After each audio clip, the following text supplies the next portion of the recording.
What up, guys? And it's time for my first story time.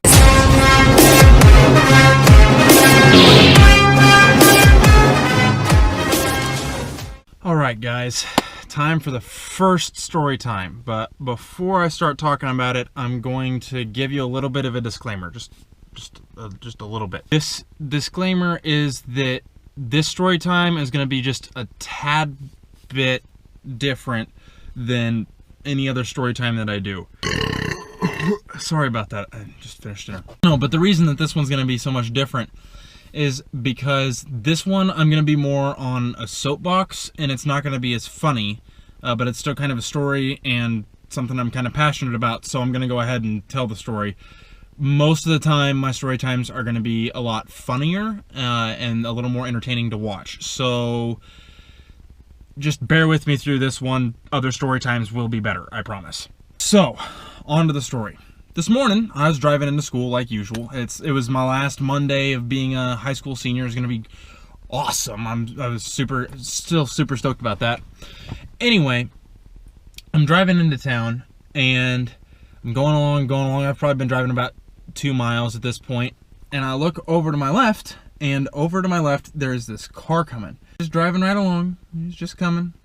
And I'm like, oh, I should go ahead and stop. Because at the intersection that my brother and I were about to enter, there wasn't a stop sign or a yield sign or anything. So it was really just the first person to reach the intersection that had the right of way, which would mean that I technically would have it because I got there first.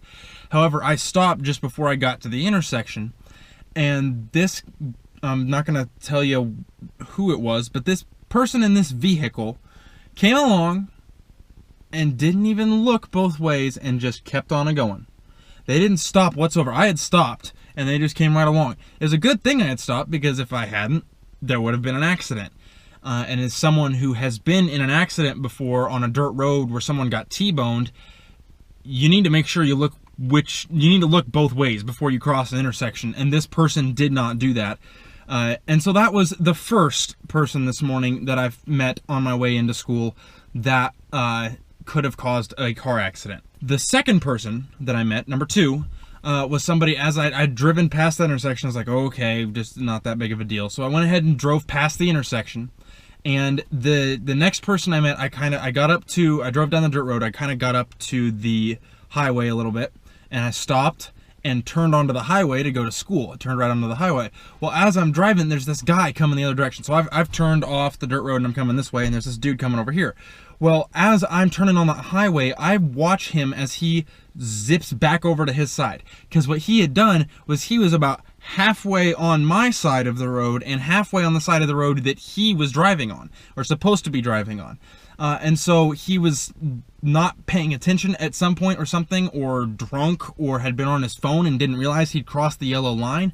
But for whatever reason, he was not on his side of the road when I got onto the highway. Fortunately, he got across and was fine, but that's kind of the second main point, is pay attention to where you're driving, because you could end up doing something that could end up injuring someone severely or ending someone's life because you weren't paying attention and you ended up partly or all the way on the wrong side of the road, and that's not okay. Third person I met came about 1.5 miles or 2 miles after person number 2.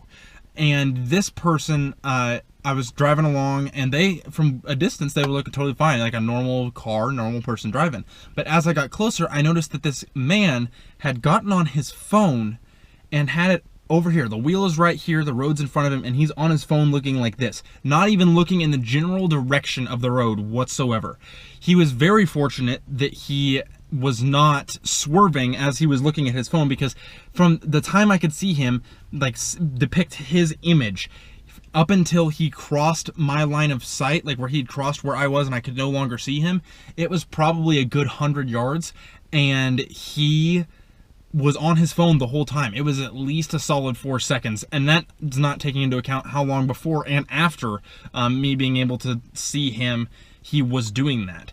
So that's point number 3, is don't text and drive. Just once you get in the car, turn your phone off and leave it. If you're trying to take care of setting music or something, set the music before you back up from your parking space, because it is better to be safe than sorry. So again, as I said before, this story time was a little bit more of me being on my soapbox about something. I promise shortly after I post this video, I've got another story time already in my head that I'm going to come out with that's a little bit funnier and a little more entertaining than this one, and I'm not actually on my soapbox for that one. Well, maybe kind of a little bit, but it's not like this where I'm super passionate about it and harping on somebody for doing something illegal that they shouldn't really be doing.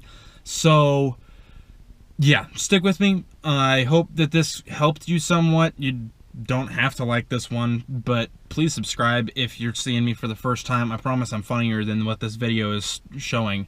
And yeah, deuces. Deuces. I'm out. Deuces. Okay, sweet. Bye. Get out.